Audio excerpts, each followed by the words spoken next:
గారి ఉత్తర్వుల మేరకు ఈ ట్రాఫిక్ అవగాహన కల్పించడం కోసము వాహనదారులకు అందరికీ డ్రైవింగ్ చేసే వాళ్లకు ట్రాఫిక్ నిబంధనల గురించి అవగాహన కల్పించడం అనేది ఈ 1/3/2025 తేదీ నుండి కొత్త వాహన చట్టాలు అమల్లోకి వచ్చినాయి. చాలా కఠినంగా ఉన్నాయి. మనము ఇన్ని రోజులు చూడని ఫైన్లు ఈ రోజు నుంచి అమలవుతున్నాయి కాబట్టి వాహనదారులు చాలా జాగ్రత్తగా ఉండాలా. వాహనాల మీద ట్రిపుల్ రైడింగ్ పోకూడదు. ట్రిపుల్ రైడింగ్ పోవడం వల్ల చాలా మంది ఏమైతే అర్జెంట్ పని ఉందని ముగ్గురు పోతారు.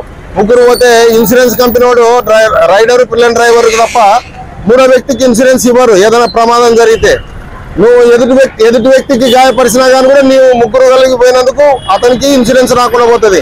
దీనివల్ల ముగ్గురు పోవడం అనేది ప్రమాదకరం అనేది తెలుసుకోవాలా. తర్వాత మైనర్ డ్రైవింగ్ చేసిన అతని తల్లిదండ్రులను కూడా ఎవరో ఒకరిని ఓనర్ ఉంటారు కదా, బండి ఓనర్కి, అతన్ని కూడా పనిష్మెంట్కి గురి చేస్తారు. ఎందుకంటే మైనర్ డ్రైవింగ్ అతను పిల్లోడు తెలియక బండి వేసుకపోయినాడు, ఇంట్లో నుంచి వేసుకపోయినాడు, ఇవన్నీ చెప్పడము సబబు కాదు. తల్లిదండ్రులు పిల్లల్ని మైనర్ వాళ్ళకు బండ్లు ఇచ్చేటప్పుడు ఆలోచన చేయాలా. తర్వాత డ్రంక్ అండ్ డ్రైవ్ ఇన్నాళ్ళు చాలా ఏదో పెట్టి కేసు వేయరు. ఇప్పుడు దాదాపుగా శిక్ష చెప్పే ప్రమాదం ఉంది, 10,000 వరకు జరిమానా పడే అవకాశం ఉంది. కనుక డ్రంక్ అండ్ డ్రైవ్ చేయడం వల్ల ఇటు వాళ్ళు ఆర్థికంగా నష్టపోతారు, తర్వాత నైతికంగా కూడా జైలు పోతే వాళ్ళ యొక్క బాధను కుటుంబ వాళ్ళు అన్ని రోజులు వాళ్ళ యొక్క ఉపాధి కోల్పోతారు. కనుక డ్రంక్ అండ్ డ్రైవ్ కూడా చేయడము నేరము. ఇంకొకటి మెయిన్గా ఏమంటే మనం ఎక్కడన్నా వస్తున్నప్పుడు ఎవరన్నా తాగుబోతులో ఎవరో మనకు రోడ్డు మధ్య నిలబడి లిఫ్ట్ అడుగుతారు. మనం మానవత్వంతో ఎక్కించుకుంటాము. తాగినోడు వెనక ఎక్కించుకోవడం వల్ల అతను సరిగా బండి పట్టుకోక కింద పడి చనిపోతే నువ్వు డ్రైవింగ్ చేసేందుకు నిన్ను ముద్దాయం చేయాల్సి వస్తుంది. ఇక నువ్వు మానవత్వంతో చేసినావా లేదా కాదు, నీవు సరిగా బండి నడపక నువ్వు అతన్ని కింద పడేసినావా అనే ఉద్దేశంతో. కనుక మానవత్వం వేరు. ఇక్కడ మనము కొన్ని విషయాలు జాగ్రత్తగా ఉండాలా. కేవలము ఈ వాహనాలు నడిపే విషయంలో జాగ్రత్తగా ఉండాలని అటువంటి అవేర్నెస్ ప్రోగ్రాము ఈరోజు మా మేడం గారు, డిఎస్పీ మేడం గారు చెప్పినందువల్ల ఆదోన్ టౌన్లో అవేర్నెస్ ప్రోగ్రామ్ చేయడం అనేది. ఈ మధ్య నంబర్ ప్లేట్లు లేని బండ్లు చాలా తిరుగుతూ ఉన్నాయి. నంబర్ ప్లేట్లు లేని బండ్లకు నంబర్ ప్లేట్లు ఖచ్చితంగా గవర్నమెంట్ వాళ్ళు సూచించినటువంటి నంబర్ ప్లేట్లు వేసుకోవాలా.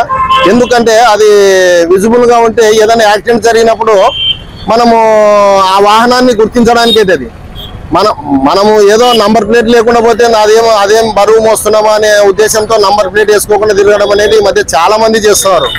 కనుక ఖచ్చితంగా నంబర్ ప్లేట్ ఉంటే వాళ్ళ యొక్క అడ్రస్ అనేది వస్తుంది. యాక్సిడెంట్ జరిగినప్పుడు నువ్వు ఒక వ్యక్తికి తగిలిచ్చి ముందుకు వెళ్ళిపోయినప్పుడు ఆ వ్యక్తి ముఖ్యంగా బండిని చూస్తే గుర్తుపెట్టుకోలేడు. కనీసం నంబరు చూస్తే గుర్తుపెట్టుకుంటాడు. లేదంటే ఎక్కడైనా సీసీ కెమెరాల్లో నంబర్ ఉంటే నా బండికి నంబర్ విజిబుల్గా కనిపిస్తుంది. దాని ద్వారా ఏదైనా యాక్సిడెంట్ జరిగిన వెహికల్ని గుర్తించడానికి అవకాశం ఉంటుంది. దీన్ని కప్పిపుచ్చడానికి చాలా మంది ఏదో ఫైన్లు పడతాయి, నంబర్ ఉంటే ఫోటో కొడతారు అనే ఉద్దేశంతో నంబర్ ప్లేట్ తీసేసుకొని తిరుగుతున్నారు. అది సమాజానికి చాలా చెడ్డ. పేరు రాసుకునేది అది కూడా నేరమే. ఇర్రెగ్యులర్ నంబర్ ప్లేట్ అని దానికి కూడా చట్టంలో ఒక ఫైన్ ఉంది. కానీ ముఖ్యంగా ఏమంటే మన బాధ్యత ఏమంటే నంబర్ ప్లేట్ వేసుకొని పోతే ఇతరులు మనము ఏదైనా కూడా మనం చూసి ఇంకొకరు వేసుకుంటారు. అది సమాజానికి చెడుదారి అనమాట.